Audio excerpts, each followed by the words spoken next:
Um, Hello everyone, thank you and welcome back to my channel. For those that are just joining us and for my old viewers and my subscribers, thank you so much again for watching this video.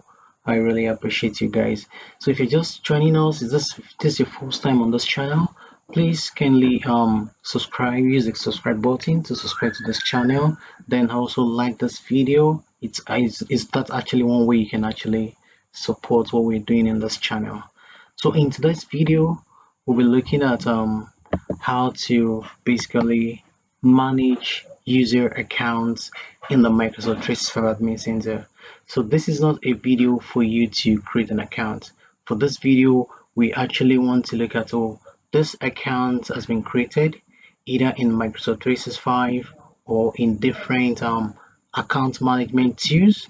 So how do we manage this account in the Microsoft 365 Admin Center? So what are we going to be looking at today? So in today's outline, we'll go through an introduction to try to understand what are user accounts. Then we'll look at what are the different types of identity models that we have for our accounts. Then also we'll look at different accounts management tools that we have in the cloud space for the modern workspace, of course. Then we'll go into the demo. So basically, user accounts are simply identities of users. So when a user actually join an organization newly, the IT department will provision a username and password, which is actually we call it an email. So that email account that was provided by the IT department to the user is what we known as a user account. So as soon as an organization purchases on Microsoft 365, they can either use either the Microsoft 365 Admin Center and the PowerShell to manage their user accounts. So basically, once a tenant has been set up, you can go straight to use the Microsoft 365 and PowerShell, which are two of the tools that we're going to discuss as part of our different accounts management tools. Then also, when an organization manages its cloud identity, so what happens is that every person in the organization, as I said, is going to have a separate username and password. So for user accounts, it's username and password is very important. So this is kind of different from, because we can also refer this as a user mailbox. It's different from the shared mailbox in the sense that for a shared mailbox there is no password associated with it, but for user accounts or user mailbox there is always a username and a password. So the next thing we're going to look at is we're going to be looking at what are the different types of identity models that we have. So where and how you manage your user accounts depends on the identity model that you want to use for your Microsoft 365 deployment. So at the point of deploying Microsoft 365 for your organization, so it's very important that you put into consideration what are the identity model. Do I want to actually create users that are actually cloud only? So that is actually a user that you created on the Microsoft 365 Admin Center, or do I want to basically create users that are actually hybrid? But so basically for the cloud only users, you create and manage these users in the Microsoft 365 Admin Center. You can also use the PowerShell or the Azure AD Admin Center, which is also called a Microsoft Entra ID. So that is also another tool that we use. We're going to go into that when we discuss about different account management tools. Then the other type of identity model is what known as the hybrid model. So for Microsoft 365 synchronized users account for the Azure from the Active Directory domain services. So when you synchronize users that you have on your Active Directory, those users we call them on-premise users. You synchronize them to the Office 365 using tools different tools to actually synchronize them. We use the Azure AD Connect basically. So you must actually use the Azure AD to the Active Directory to ADDS to actually manage such user accounts. So if you want to integrate your on-premises infrastructure like your Active Directory, and you want to have your users synchronize directly to with Microsoft 365, so you can use a tool known as the Azure AD Connect or Azure AD Connect Cloud Sync. So these tools, any of those two provides a synchronization of identity and for password for single sign-on functionality. So we will be looking at different account management tools and we'll be seeing the difference between each of those two basically. So the two type of model again, we have the cloud only, the ones you create in your Microsoft 365, which you can also manage with your PowerShell or with your Microsoft Entra ID. Then the hybrid one, which are the synchronized users basically. So the next thing we're going to look at is a different account management tool. So when deciding which way your organizations will create and manage accounts, so it is very important that you consider some few things. And the first thing you consider is what known as the directory synchronization software. So definitely this software needs to be installed on the servers within your on-premises environment to connect the identities between Microsoft 365 and your ADDX. So the Active Directory domain services, you need that to actually connect both of them. Then any directory synchronization option, including an SSO single sign-on options, it actually requires that your ADDX it requires that your ADDS attributes meet standards. So if your ADDS attribute does not meet standards, it will actually be very difficult to manage. Then the third option is that you have to actually plan how you're going to create the Microsoft 365 account, because I've seen a scenario in which organizations they have they've created the users in the Office 365, and along the line they discover that they need to have an Active Directory. So after these users have their identity already on the cloud, and they wanted this identity to be synced back to the Active Directory, which is not possible, but by a way known as soft matching, matching those identity, soft matching, you can actually, after the identity has been created as a cloud only, with the help of the soft matching, which is something we're going to look at in the future videos, you can actually use that to match the identities and the AD the you have the on-premise Active Directory. So for different account management tools, for example, the first one we have the Microsoft 365 admin. So with the Microsoft 365 Admin Center, you can actually add users individually or in bulk. And this Microsoft 365 Admin Center also provides a simple web interface to add and change user accounts. And there's something you must note for this particular tools, you can't use it to change users if directory synchronization is enabled. So if for a situation whereby we have on-premise users that you sync to the Microsoft 365 using the Azure AD Connect or Azure AD Cloud Connect. So any of them you cannot change you cannot use to change any of the users attributes. You can't do any editing with them. And this option, the Microsoft 365 Admin Center, you cannot actually use the single sign-on option as well with it. So the second to consider is actually the Windows PowerShell. Now, with the Windows PowerShell, you can actually manage your users, and this actually enables you to add users in bulk by either using the Windows PowerShell script. Then you can also use the Windows PowerShell option to assign locations and licenses to accounts. So regardless of how the accounts are created, if this account was created using the Microsoft 365, or this account is a sync user, you can use the Windows PowerShell to actually manage features such as assigning location to the users, then licenses option also licenses to the account. Now the third option for roles that we're considering is a bulk import. So the bulk import is actually a feature also on the Microsoft 365 Admin Center. So this allows you to add several users at the same time, and the process you do this is actually you import a kind of a CSV file to allow to add a group of users to Microsoft 365. So just like, because this is actually done on the Microsoft 365 Admin Center as well, you cannot use the SSO option. So the single sign-up option is not available for you.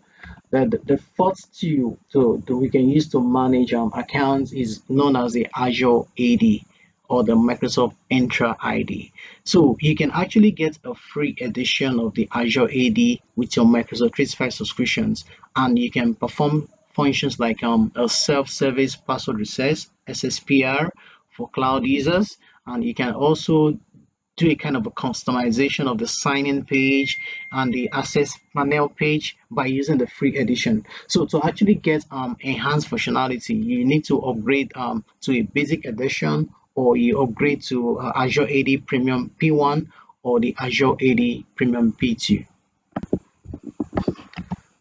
And the last, but not the least, of the account management tool that we have is directory synchronization. So you can actually integrate your on-premises identity with Azure AD. So for directory synchronization, so with or without a password synchronization, we use what known as the Azure AD Connect with Express settings. Then for multiple forests, and if you need the single sign-on options, you can use the custom installation of the Azure AD Connect. Now, one peculiar thing about the directory synchronization is that it actually provides the infrastructure that is necessary to enable single sign-on. So one of the peculiar feature of directory synchronization is actually the single sign-on option that it provides for you.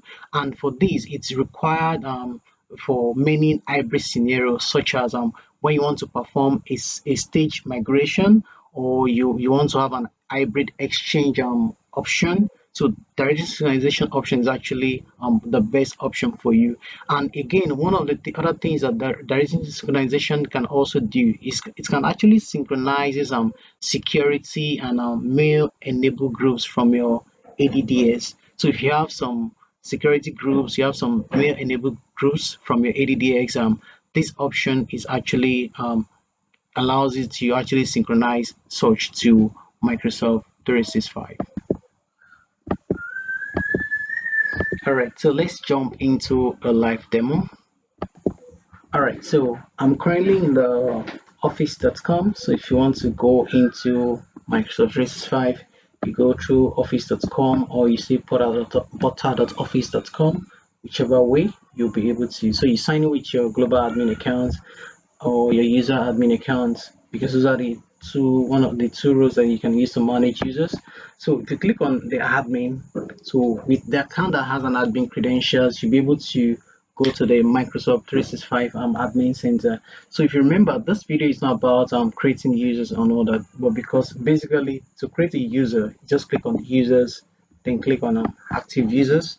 So from these active users, you'll be able to see a list of all the users that you currently have in the Microsoft 365 admin center. Before I go into user, if you click on choose a column, for example, now I want to see a sync status for this user. So every user in this organization or in this tenant are actually cloud. That's why we have this cloud option. So if you have users that we sync from the premises ADDX, for example, now the icon here is going to show a different icon, something like this, like that has like something like a server kind of. But for all the users on this tenant currently, they are actually cloud only users. So because of this, I can use the Microsoft 365 admin center to actually perform management. So I'm going to select a user. So let me select this user, for example, Emmanuel Itoje. So once you select the user or you click on the user, it's going to bring a user management pane here. So this that we're seeing here is all called a user management pane, or we call it the right pane, while this other here we call them the navigation pane. Now the first thing you can see is the user picture. So if the user has a picture, or for example now I can decide to actually um, upload a different picture. If I don't want this picture to be there, I can pick another picture from my PC or from anywhere I've set the picture. I'll be able to change the user's picture. I remember a user also can actually do this on their hand as well too. But basically, that's the first thing you can do. You can change the picture. The next thing you can do, probably the user has forgotten his or password, can unable to sign in. You can use this option to reset the user password for the user. So just click on reset password. Then from there, you can either choose to automatically create a password for the user, then the password will actually be generated. I'm not going to reset this user password, or the other, after, if you click on this automatically create the password, a password will be generated for the user. Then if you want the user to change the password when they first sign in, you will have to check this option. Then if you want the new password that is being generated to actually be sent to you, you can select this option, and you have the option to put in the administrator email address here. So basically, then click on reset password, then a new password will actually be created for this user. But I don't want to do that now. Now, the next thing here is block signing. When do we use block signing?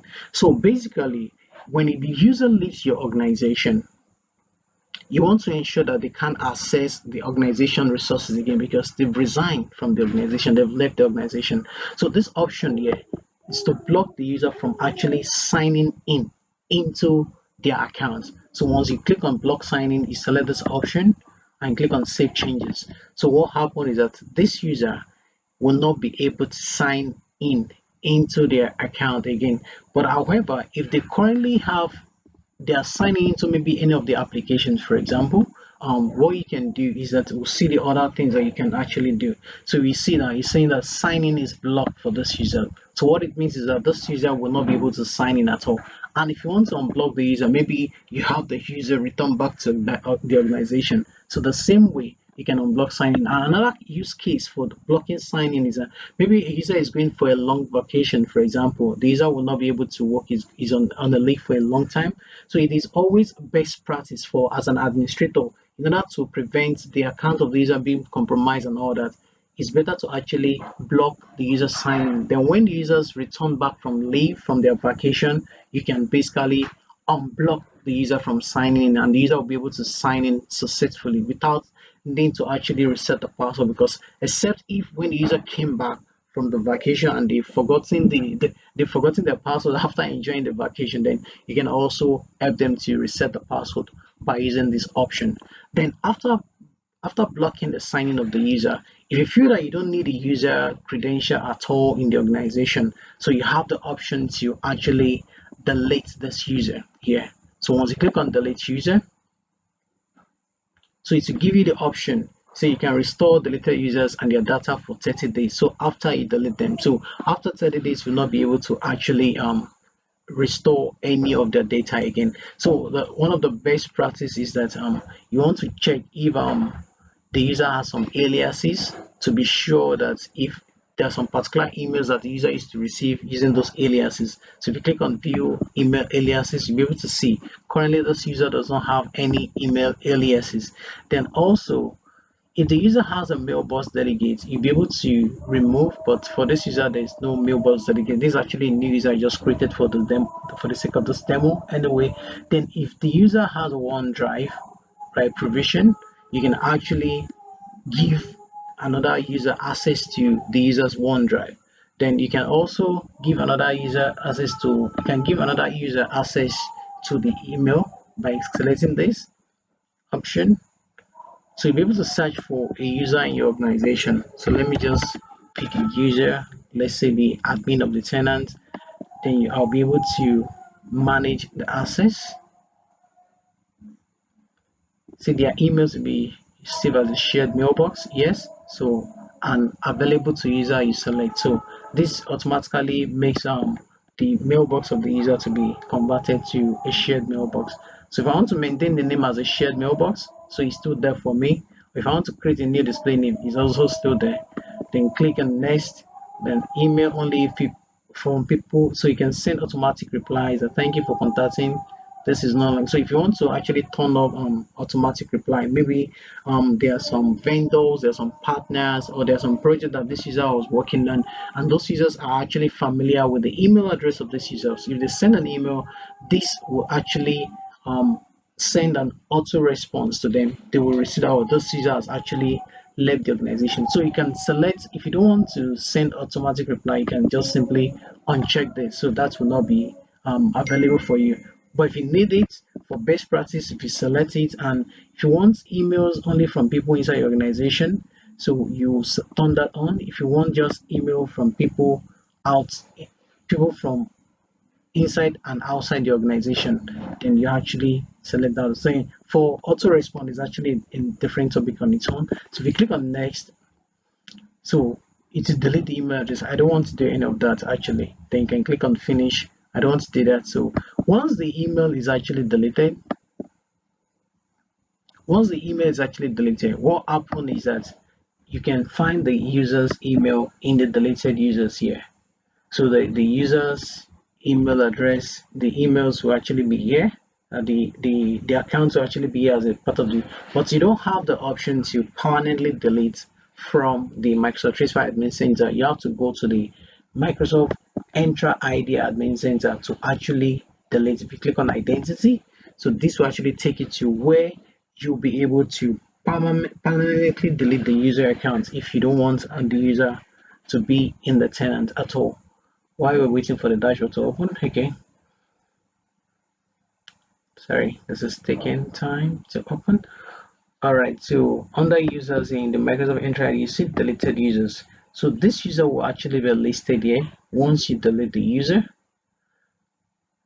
to be listed under deleted users, and you have the option to delete permanently. So once the user is listed here, all you just have to do is check the user. Once you check it, this option to delete permanently will be enabled for you, and you'll be able to delete the user permanently. And if you want to restore the user also, it is also available for you. Maybe a user was deleted by mistake, by error, you will see the users in the deleted users here, and you have the option to restore the user here. All right, let's go back to our users, active users, and say other properties. We have a lot to cover under the property. So the next thing we're looking at still under the user. So we've blocked the signing. We've looked at deleted user. So on the account now, so I can see different settings under the account. The first one is username and email. So if, for example, I don't want this user to use this username, maybe the user will feel like this name is too long. I want to change the username for this user. I can click on manage username and email here. So there are two options for me here. Either I create a new username for the user. So let me say Toje for the user and add. So this will automatically add as an alias here first. Then I can click on these three ellipses here, then change to primary email address, then save changes. So that is one way I can actually change the username or the email. The other way is that I can actually use the edit button here. Click on the edit button and I can change this to, oh, I don't want to use this. I just want to use Emmanuel, then hi, this, then click on done. As soon as I click on done, what happened is that the former email that was here before, which is the Toje, will automatically jump to become an alias. It will be added as part of the alias. Why? Because it is possible that there are still some partners, some vendors that still know this email address. So if they still send an email to this email address, this new user here will still receive the same email. Why? Because this email alias is work as so that it's the same user, because that's actually basically what alias is. Then you click on save changes. So any changes, so those are the two ways to actually manage username and email for a user. So this is actually close to the next thing we're going to talk about, manage username. And so under aliases we still have the same thing too. So if at all at any point I don't want to see any of the alias, I don't think I need any of the aliases for this user, so I can click on these ellipses and delete alias. I can also click on the ellipses here and make this as a primary email. After making it as a primary email, I can now decide that I don't want this alias. I can now delete this alias. So deleting an alias is different from deleting the users. It only removes the alias. It doesn't actually removes the user in the organization.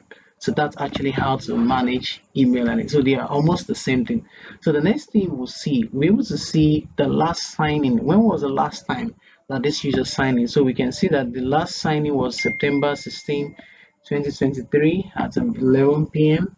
And you can also view the last 30 days. So you want to see how often these users have signed in. You want to see different signing activities for this user. So you'll be able to see the information. So it says this signing was successful. So if the signing was failed, for example, maybe a bad actor is trying to sign into this user account, you'll be able to see the full report even in the Azure Active Directory or the Microsoft Entra ID. So if there are failed signing, maybe the user location based on conditional access policies configured for the organization and on different scenario, different identity protection options that you've configured. So you'll be able to see different the sign-in logs. So it will give you a full details of the sign-in log. This is not something we are looking at. So we're able to see that there was a sign-in that was interrupted here. We've seen different locations and all that. So you'll be able to see full details, and you can also download this. So this would actually download either as a JSON or as a CSV. So this is actually what we're doing. But I just want to let us know that there's something called uh, signing activity logs that you can actually check for the user. Then the other thing is that you can actually add an alternate email address. So if I click on add alternate email address, so for this user, you can add the user's personal email address.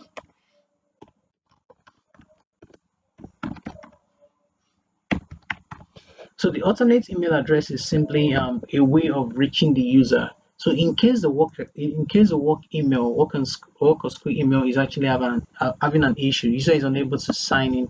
So if you want to reach out to the user with the alternate email address, so you can actually configure that. Okay, this is actually like the personal email of these users in which we can actually use to reach out to the users. Then the next thing is groups. You can manage groups, the groups that this user is a member of.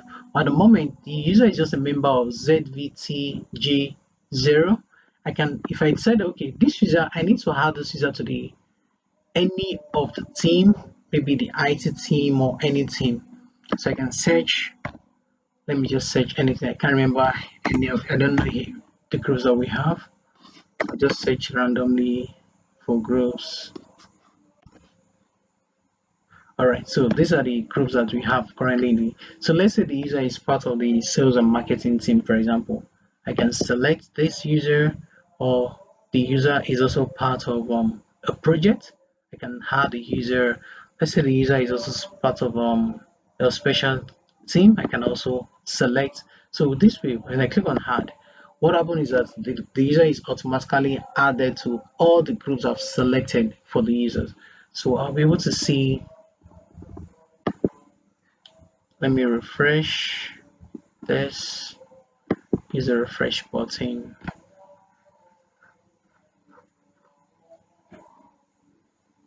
So we can see that the user has been added to the market project team, the sales and marketing team, the special team, and one more. So you'll be able to see the list. Now, currently the user is a global administrator in the organization. That means the user has a super admin right to do everything in the organization.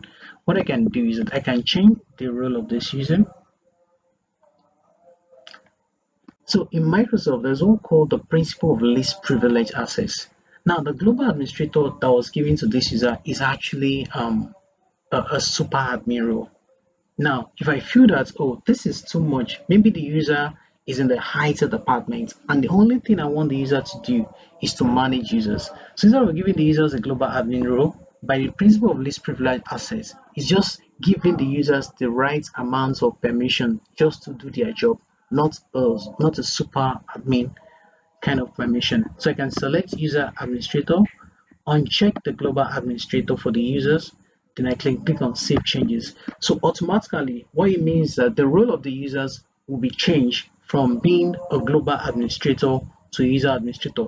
And if this user is not part of the IT team that need to manage the tenant, or is just an ordinary user, what I need to do is to check this user with no admin access. So for this, if I click on save changes, what happens is that these users will not have any admin role. In other words, the user will not be able to come into this admin center at all. The user will not see the admin tiles, this admin option. The user will not see it at all to actually manage the tenant or manage the organization. Then another thing, okay, let me refresh this. This is the showing user administrator. It's not supposed to show user administrator. Awesome. So you will see that no administrator access for this user. So the user, if you sign into the user will not be able to see the admin task as discussed. Now, if this user is reporting to somebody in the organization, you have the option to add the user's manager. So who is the manager of this user? So when you have a manager, apps like Teams, Outlook will be able to show organization. So one of the ways to show organizations chart is actually to add users to add managers to your users. So in other words, you'll be able to see the hierarchy in the organization. Let me say this user is reporting to this user. Okay, for example. So if I click on save changes, if I go to the Teams or the Outlook, if I sign in as a user, go to the Teams or Outlook, I'm going to see the organization chart showing that the user is actually reporting to the Funke. That's what we do. And you can only have one manager at a go. If you see notes, each user can only have one manager at a time. So you can't have multiple managers managing you. Otherwise, the organization chart will not actually, it won't make sense. All right, the next thing still under our account is we'll be able to see display name. So we can actually see the contact information of the users, like the display name, the first name, the last name, the phone number. So we can actually manage the contact information by clicking on this. So maybe I want to add additional information. The job title of this user is an IT system administrator, for example. Then the department, IT, information technology. Then the office, I can put the office address, I can put the user's phone number, I can put the mobile number as well, the street address, other informations for this user. So I can manage the contact information of this user. So this is good in case you want the user, you want to actually locate the users in case of emergencies and all that. You can put all the details for the users, their address. Then you can select the location of the user. Where is the user working from? Okay, let's say this user is working from the UK, for example. So I can put that the user location is in UK, then put the fax number, the office address, the phone number, the street address, the city, and the zip code or the postal code. Then click on save changes. So all this information will actually be saved for the user. So if I go back here, I'll be able to see. If I go back here, actually I'll be able to see those information that I've added, and at any time I can decide to add every other information. So this is greater because I've not added any information. So if I had maybe the user's phone number, for example,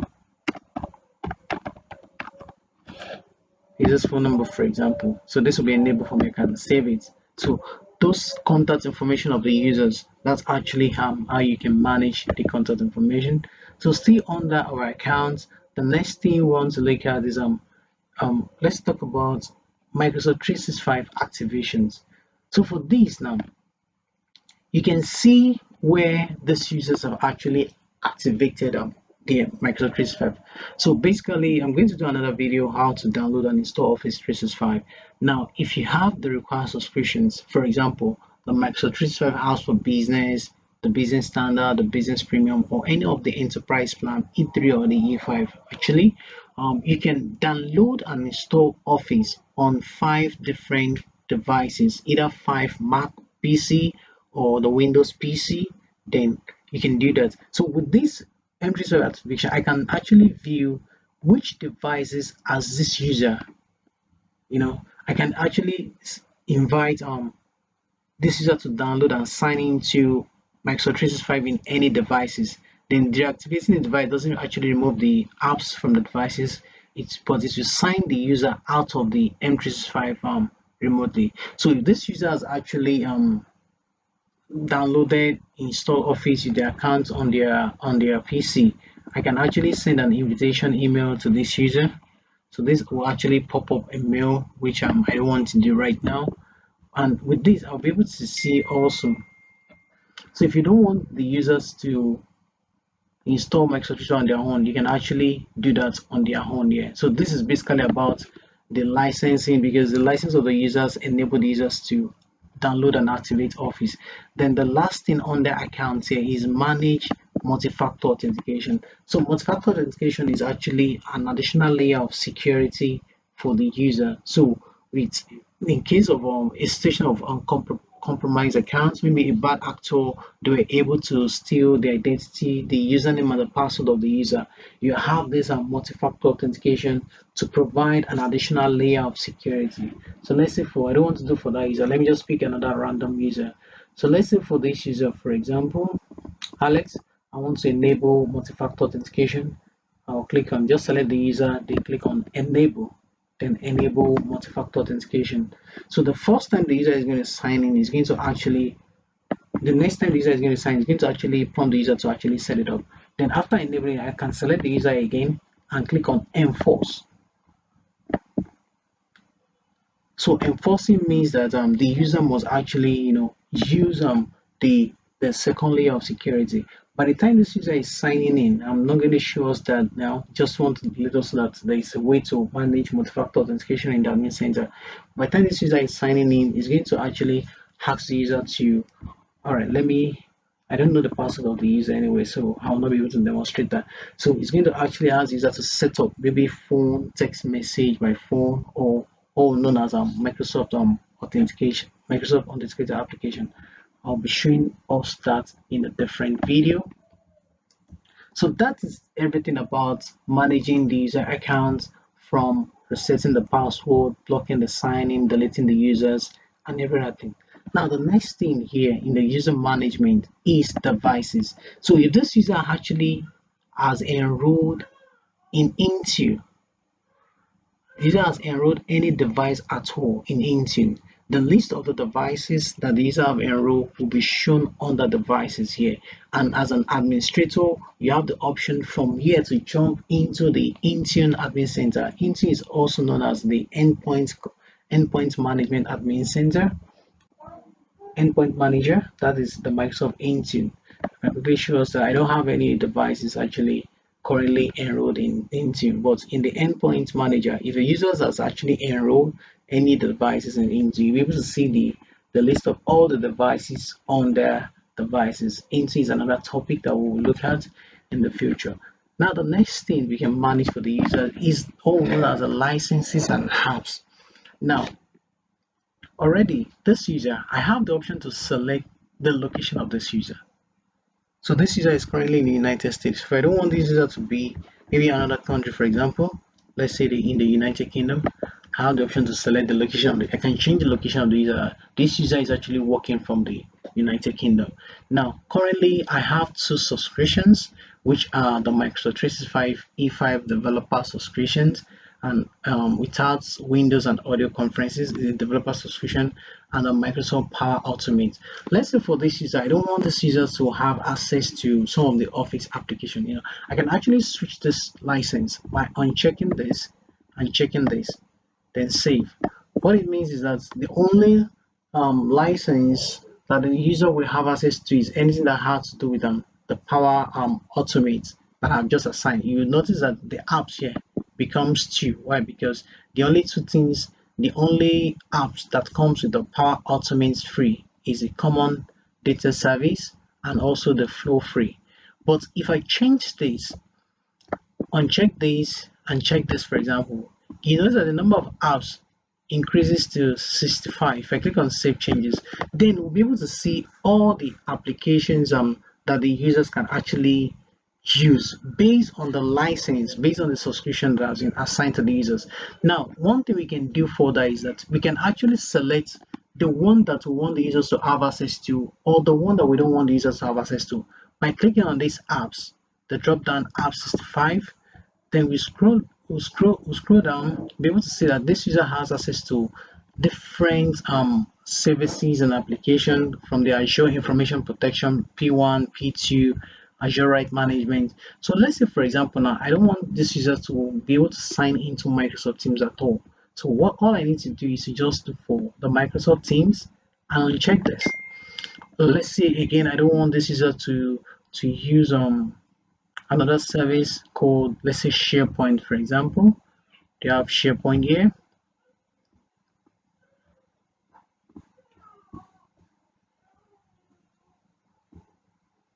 Wow, this is strange. I don't have SharePoint with this.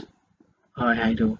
So SharePoint, I don't want the users to use the Microsoft Teams on SharePoint. I can uncheck those and click on Save Changes. So this user will not be able to use SharePoint. Since to assign a license contain Office where you must assign one of the following to SharePoint. So based on the license requirement. So for this, it requires an Office for Web. So I can look for Office for Web, and I don't want this guy to have access to Office for Web at all. I can uncheck this and save it. So for this user, the user will not be able to even use Office for Web. But why do we need to do that? We don't actually need to do that for the user.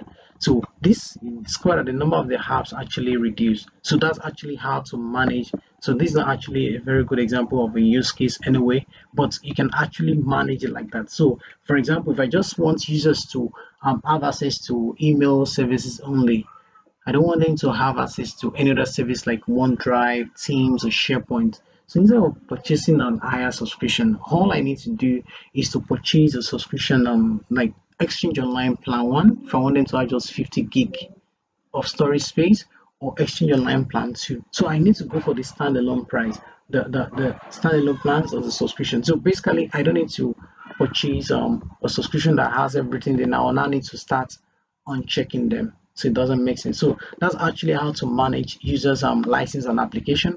Either you just uncheck and check the ones that you want, or based on the one that you've given to the users, you can just basically uncheck the applications that you don't want to have. You don't want the users to have access to, basically.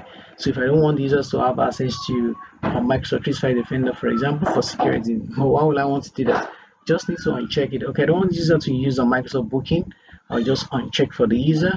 I don't want users to have access to the Entra ID identity, or to be able to even use Microsoft Form. I can always uncheck any of them that I don't want users to have access to. In Microsoft machine learning based classification, I can uncheck it and save changes for the user. So the user will not have access to all the applications that I've actually unchecked for email app. So the next one is mail. So this mail is actually controlled by one of the apps known as the Exchange Online. So if I go back to the licenses and apps and click on this app 62, for example, now, so what allows the user to have mail is this Exchange Online. So it could be plan 1 or plan 2. So the Exchange Online plans is part of the Microsoft 365 Business Basic, Business Standard, and Business Premium. But it is not part of Microsoft 365 Apps for Business, because Apps for Business is only for you to download and install your Office application locally. So if you have any of those subscriptions, then Exchange Online is part of the apps and services that you have access to. And with this Exchange Online, you have mailbox provision for you, and you can also manage your mailbox from this mail tab here. So for the mailbox, you can assign permission. The first thing you see under mailbox, you see the storage. So for this, tell you that the mailbox storage I've used just 384.6 kilobytes, and I have a total of 100 gigabytes based on the Exchange Online Plan 2. If it was Exchange Online Plan 1, for example, this is going to actually be 50 gig of a storage. Then I can assign permission to this mailbox, maybe a read and manage permission, send as permission, or send on behalf permission. So different permissions I can assign to the mailbox. Maybe for this user now, I want another user to be able to read and manage the mailbox. Just read only. Then I want this user to send as this user. I assign the sender's permission. If you click on this, let's go. So this will take us to the permission page. So it says something here. It says that these users can read emails in the user's mailbox and perform management actions such as adding, removing mailbox content, and the change can take up to 60 minutes to take place. So if I want to add the read permission, so I'll just search for the user. Okay, I want this user to have a read permission. Then I can add this user. Mind you, the user I just added is a Gmail user, so he's going to see. All right, so it's added that the user to the permission. Then if I want to add a send as permission, the same thing, just click on add permission, I'll be able to select the user, then add the user, as send as permission to that user, then the other permission,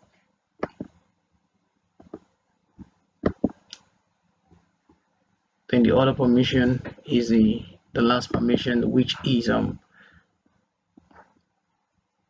the send on behalf permission. So with these I'll be able to send. So the read and manage permission is like the full access permission that I need to give to the users. So there are actually use cases for all those permissions. Now another thing you see is do I want this user to show in the global address list? So if you go to your Outlook application, I'll not be able to show us that there. So if I want this user to be able to show in the global address list, I can. So by default it is yes, but if I don't want this user to actually appear in the organization address in such a way that when people search just the name, it will bring up the user's address, user's information, then I will just turn it off. But we want it to show in the global addresses. So this is basically managing the global address list for individual users. If I want them to show, I will leave it turned on. But if I don't want it to show in the organization address list, maybe I don't want people to be able to search the email address of the CEO of the organization, for example, now, or any of the C executive, I can remove them from the global address list. Then I can save changes. So in turn, this user will not actually show in the global address list. Then do I want to create automatic replies? So for this user, I can actually turn on out of office messages. So if this user is going on a vacation, for example, this user will not be available for some days due to some personal reasons, I can turn on automatic replies for this user. I can set the option, put in send this reply to senders inside the organization. So I can just put an email, hello sender, thank you for contacting. I'm out of the office at the moment, I'll be back. So if I want it to be just for replies for external senders, I'll put this. But if I want to send replies only to senders in this mailbox contact list, I will select this option. So these are various options that we can actually check based on the use case for the user. Then email application. So for this option, we'll be able to see other email apps that are allowed.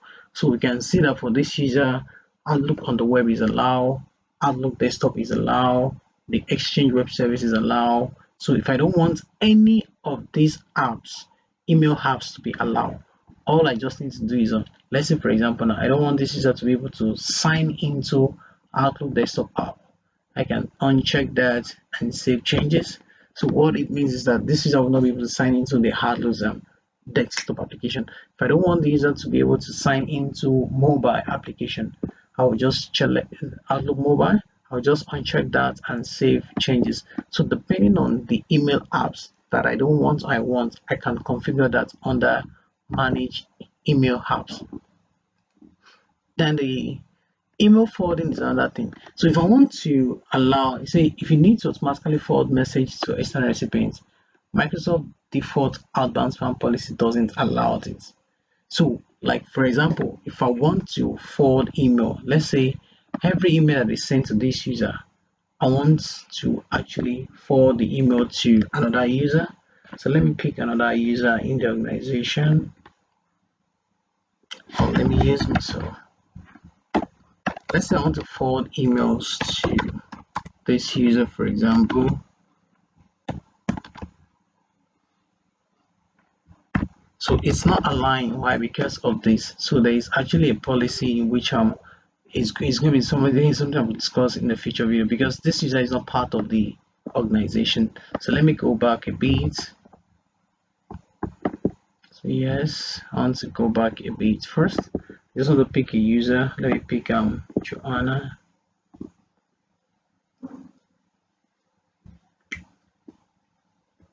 Okay, I just want to copy the email address for this user.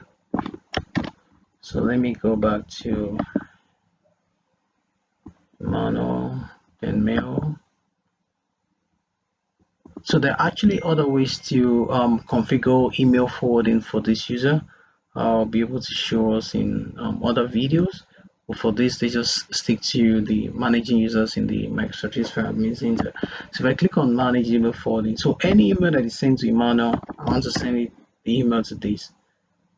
So this message is actually very important. It's something that I will actually discuss more in an upcoming video. So for this, I've put in the email address of the colleague that any email that I received, it should go to this guy. And I have two options. Do I want to keep a copy of the forwarded email? This I will leave it checked. But if I don't want to keep a copy, so automatically as the email comes, the rule forwards the email to the other person and it doesn't keep a copy. But it's for best practices, it's better to actually keep a copy of this, then save changes for it. So any email that is sent to this user, for example, will actually be forwarded. So you can see that email forwarding is applied. Now the under under the mail, but we can convert this email from a user mailbox to a shared mailbox. So it says shared mailbox lets a group of people monitor and send mail from a common email address. So like if you want to have an info mailbox, HR mailbox and all that. So for a shared mailbox, so the difference between the user mailbox and a shared mailbox is this. For a shared mailbox, it allows a group of people to monitor and send emails from that common mailbox. Then a shared mailbox doesn't require a license, whereas a user mailbox requires a license. A user mailbox also needs a username and a password to actually enter because it's actually a user identity. On the other hand, a shared mailbox doesn't need a password. So because people need to access the shared mailbox using their own email mailbox. So just like the way we discussed about talk about mailbox permission. So for every shared mailbox, we need to assign either read full access, send on behalf permission to this user. So to convert this user mailbox, so another use case is this user has left the organization and we don't we want to keep the mailbox, the content of the mailbox of the users, but we don't want to continue paying Microsoft for the license. So what I can do is to convert this user mailbox to a shared mailbox. So after converting the user mailbox to a shared mailbox, I can now remove the subscriptions or the license that was assigned to the user. So this user has been converted to shared mailbox. I can now click on the user, and since I know that this users, I want to preserve the content of the mailbox. I don't want to continue paying Microsoft for the user license, but however, I still need the data inside the mailbox of the user. So I've converted, I can just click on licensing and apps after converting to a shared mailbox, especially when the user leaves the organization. These are some of the use cases you can do this scenario. Then you uncheck the subscription, you save it, and you go ahead to the billing session to cancel the subscription if you don't actually have the new commerce experience enabled. However, if you do have a new commerce experience enabled, you will not be able to cancel the subscription. So why not just another person that will be employing, just give the new users the license to use basically. So if you can see, I removed the license. It's telling me that this user doesn't have an exchange online license. That's what it's telling me. Until I put the license back, that is the error I'm going to get. So let me return the license back to the user. So it's going to actually provision. So the mailbox is there for the user. So because the user is now a shared mailbox, it's telling me edit exchange property for the user. So this will take me to the exchange admin center. I need to go back to change the user mailbox and to change the user mailbox, the shared mailbox back to user mailbox. So let me look for the user. So this is the user here. So because if you can see, let me show us. So you can see the recipient type here is a shared mailbox. I want to show us again where it is showing us the shared mailbox. So if you come to mailbox here, come to orders, so we'll be able to convert it back to, so click on this to convert back to a regular mailbox. I don't need it as a shared mailbox for now. Let me convert to a regular mailbox because I need to complete what I'm doing. All right, so it has been converted. So I go back here and refresh this. So I shall have those options again. So the options when, because the user has already been converted to shared mailbox. So edit exchange property is what is taking us to the exchange admin center. So it was the exchange admin center that actually opened the other time. So for these, you can actually do other you want to manage the user mailbox folder, you want to manage some of the exchange. So it shows you about organizations and other things that we've configured earlier. The email forwarding is also here. If I want to hide the mailbox is here, but this is our discussion for another topic.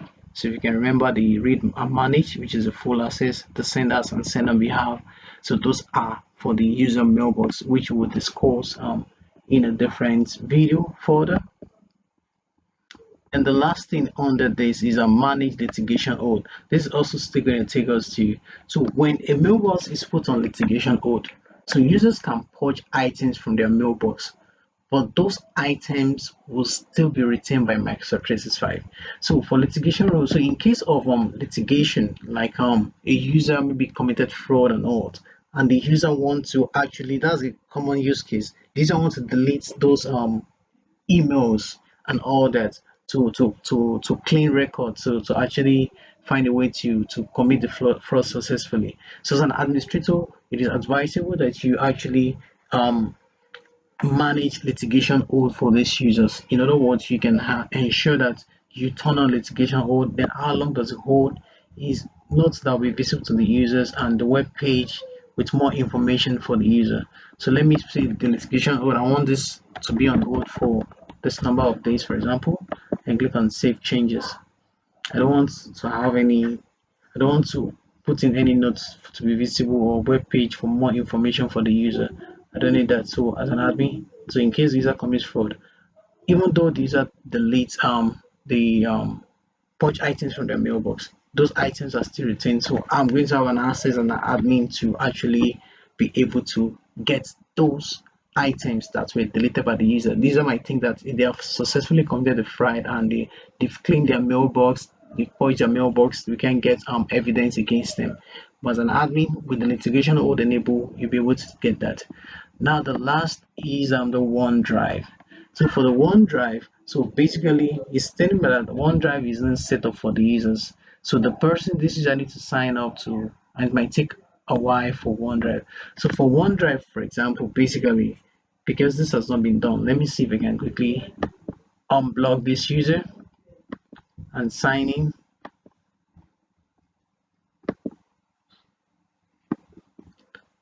Let me sign in into another photo with that user and see if I can quickly enable OneDrive for the user.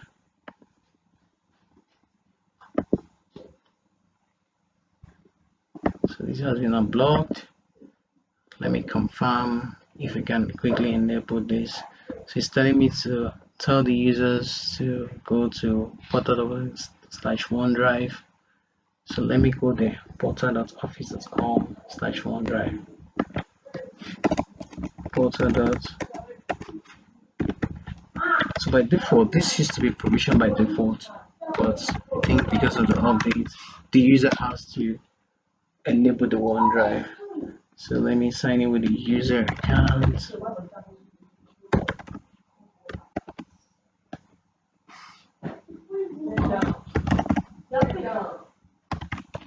Card online, card.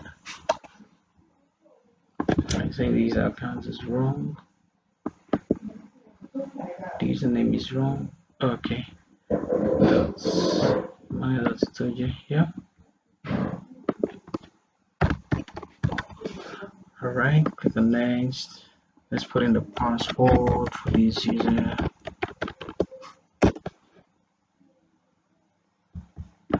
I can't remember the password since I reset the password for this user. I'll reset the password. Let me confirm. Let me reset the password quickly.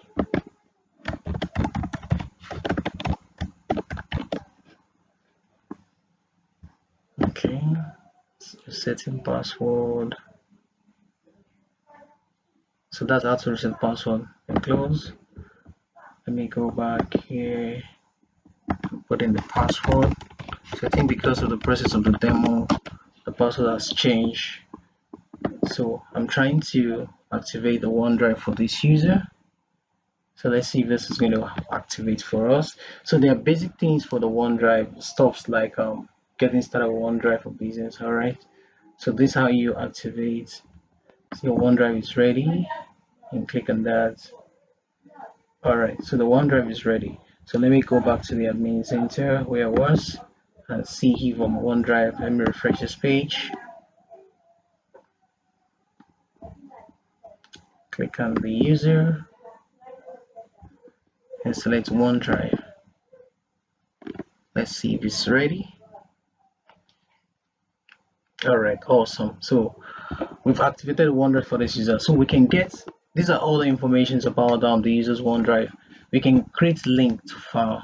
So we can create a link to view and edit.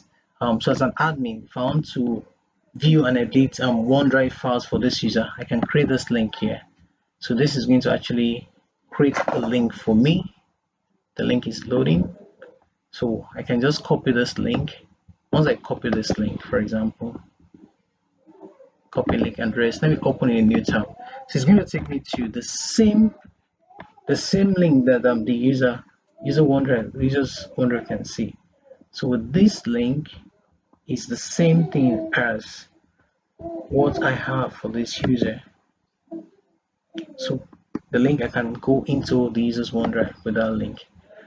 All right, so the next thing for the OneDrive is the storage. So by default, the default storage is 1 TB for the user based on the subscription I have, and this is actually based on from what has been configured from the OneDrive admin center or the SharePoint admin center for the user. Let me go back here. I can then click on OneDrive so we can see all the settings. So for these, can see that the storage is 1 TB, so 0% has been used because I just activated the OneDrive. So if I click on edit, for example, I can actually increase the storage to, so it's telling me that the same as organization, this is the organization status. So this is a maximum storage for this user is 5 TB. If I select this, so because the organization storage is this, I'm not sure if you allowed me to actually increase for the user, because it actually basically depends. So the storage for the user has increased to based on the amount, the 5 TB, because it's the default storage, but this is what the limits that the organization has set. Then the last thing for OneDrive,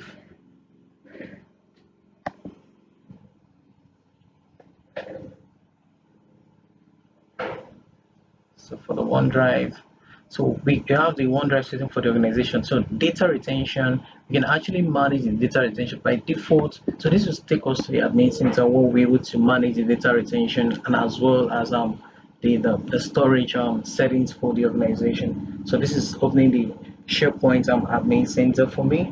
And from the SharePoint admin center, I can click on settings. So under settings, I'll go to OneDrive retention. Click on retention. The retention is set to for 30 days, so I can actually increase this to so give me the number, the maximum is 36, so that's 10 years. So I can actually increase to 10 years and save. So that means for the next 10 years every data or information will be saved for that. And the second thing here, which is a manage default storage. So for default storage, the same thing, if I click on that, it's going to open the SharePoint admin center. Let me do that. It's going to open the same place, the SharePoint admin center. So it's actually basically the same place. Clicking on settings, and from settings you click on the storage limits for the user. So it opens the storage. So I can increase this to also 5120, which is a 5 TB, 5120 gig. So this has increased to 3,650 days for the storage, and this has increased to 5,120, which is actually the 5 TB. All right, thank you so much. So that's it for today's that's actually how you can manage your users. Those are different features. So based on what I've done so far, I'm going to explore in the future video the Exchange Admin Center part of managing the user's mailbox and the SharePoint part managing the user OneDrive. So thank you so much for spending this time with me. I know this is like 1 hour 5 minutes of your time that you just spent to watch this video. So I look forward to seeing you in the next video. Feel free, if you like what you just watched, kindly like the video, subscribe to the channel to support what we're doing. Thank you so much. I really appreciate you and have a good one. Bye for now. Cheers.